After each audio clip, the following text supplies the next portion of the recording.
नमस्कार, मैं सुधीर और आप देख रहे हैं खबर टैग। तो आइए बात करते हैं आज के मुख्य समाचार में देश भर की तमाम बड़ी खबरों पर नजर डालते हैं। इससे पहले आप हमें कमेंट में जरूर बताएं कि आप ये वीडियो कहां से देख रहे हैं। अगर आपने अभी तक इस वीडियो को लाइक नहीं किया तो लाइक करके चैनल को सब्सक्राइब जरूर करें। मुख्यमंत्री रेखा गुप्ता ने केंद्रीय बजट को दिल्ली के लिए दूरदर्शी और बहुआयामी लाभ वाला बताया। बजट में इंफ्रास्ट्रक्चर, रोजगार, सुरक्षा और कारोबार पर विशेष ध्यान दिया गया है। Delhi Varanasi high speed rail, छोटे कारोबारियों के लिए फंड और पूंजी निवेश में वृद्धि जैसे प्रावधानों से राजधानी में विकास और रोजगार के नए अवसर पैदा होंगे। दिल्ली पुलिस को भी बड़ी राशि आवंटित की गई है। बांग्लादेश की पूर्व प्रधानमंत्री शेख हसीना को 2 भ्रष्टाचार मामलों में 10 साल के सश्रम कारावास की सजा सुनाई गई है। यह सजा ढाका के पूर्वांचल में सरकारी आवासीय भूखंडों के आवंटन में अनियमितताओं से संबंधित है। अदालत ने पाया कि हसीना ने अपने पद का दुरुपयोग कर रिश्तेदारों को अवैध रूप से जमीन आवंटित की। उनके परिवार के सदस्यों और अन्य अधिकारियों को भी सजा मिली है। हसीना की पार्टी ने इसे राजनीतिक प्रतिशोध बताया है। तेज प्रताप यादव ने मंत्री लखेंद्र पासवान के 26 स्ट्रैंड रोड आवास खाली करने संबंधी आरोपों पर तीखा पलटवार किया है। उन्होंने आरोपों को बेबुनियाद बताते हुए कहा कि सभी सामान उनके निजी थे। तेज प्रताप ने मंत्री पर टीआरपी बटोरने का आरोप लगाया और उन्हें संयम रखने की सलाह दी। उन्होंने बिहार में बढ़ती अपराध दर पर चिंता व्यक्त करते हुए सरकार की कानून व्यवस्था पर भी सवाल उठाए। भारत और अफगानिस्तान के बीच अंडर 19 वर्ल्ड कप 2026 का सेमीफाइनल मुकाबला 4 फरवरी को खेला जाना है। भारत ने पाकिस्तान को हराकर सेमीफाइनल में जगह बनाई है और अब उनकी नजरें फाइनल पर टिकी हुई हैं। अफगानिस्तान के खिलाफ होने वाले इसके बाद रात शक्ति को भारत और अफगानिस्तान के बीच मुकाबले में फिलहाल टीम इंडिया की प्लेइंग 11 में बदलाव की संभावना बहुत ही कम दिखाई दे रही है। पूर्व केंद्रीय मंत्री मुख्तार अब्बास नकवी ने कांग्रेस को डूबता जहाज बताया जिसे कोई साइकिल नहीं बचा सकती। उन्होंने रामपुर में प्रेस वार्ता के दौरान यह बात कही। नकवी ने केंद्रीय बजट 2026 की सराहना करते हुए इसे आत्मनिर्भर और विकसित भारत की गर्जना का गजट बताया। उन्होंने भाजपा को सुशासन और समावेशी सशक्तिकरण का वैश्विक ब्रांड भी कहा है।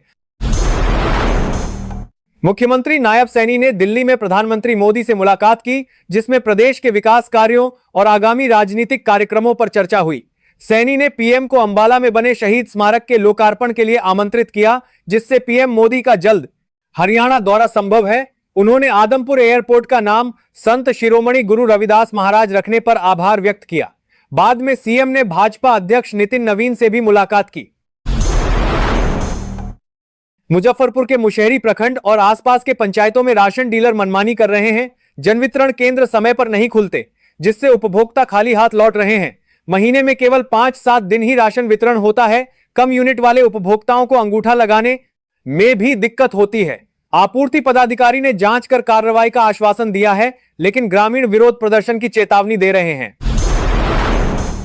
स्वास्थ्य विभाग के अपर मुख्य सचिव ने 15वें वित्त आयोग की राशि खर्च न करने वाले जिलों के सिविल सर्जनों पर सख्त कार्रवाई का आदेश दिया है। शून्य खर्च वाले जिलों को शो कॉज नोटिस जारी होगा। सुधार न होने पर वेतन रोका जाएगा। 60% राशि खर्च करने का लक्ष्य है। राष्ट्रीय स्वास्थ्य अभियान और मुख्यमंत्री अस्पताल रखरखाव योजना की भी समीक्षा हुई। एम्बुलेंस संचालन और सहिया प्रोत्साहन राशि को ऑनलाइन करने पर भी चर्चा हुई।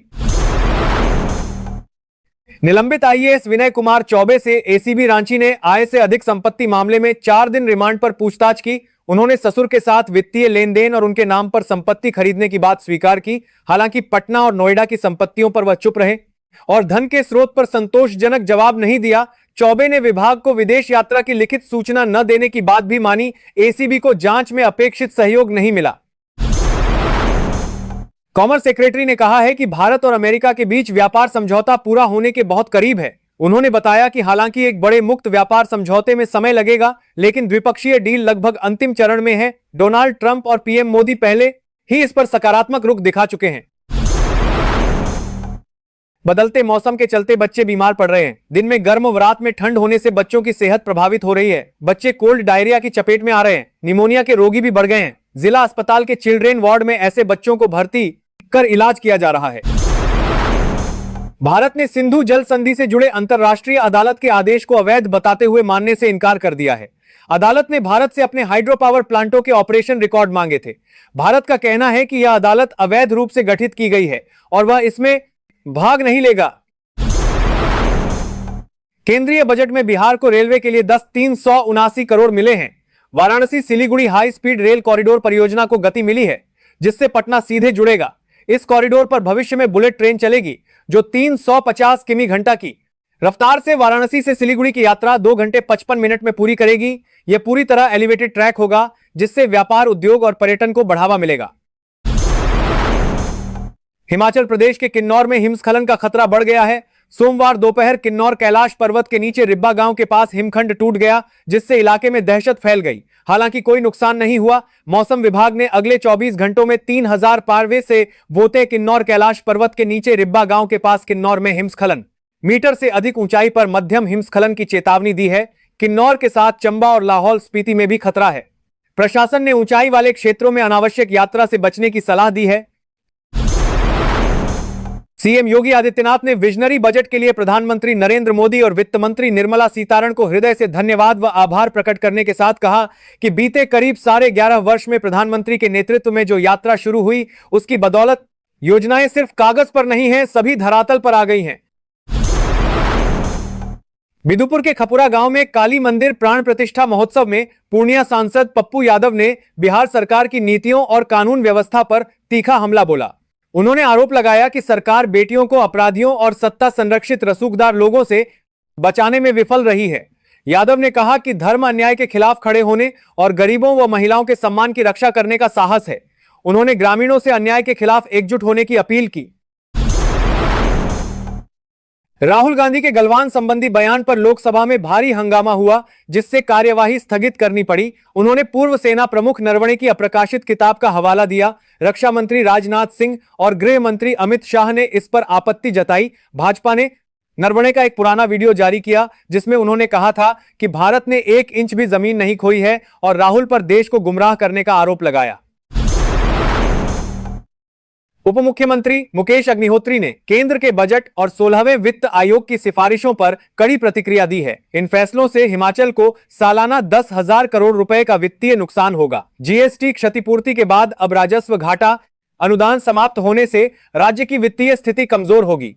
अग्निहोत्री ने भाजपा सांसदों और जयराम ठाकुर से इस गंभीर मुद्दे पर अपनी स्थिति स्पष्ट करने को कहा।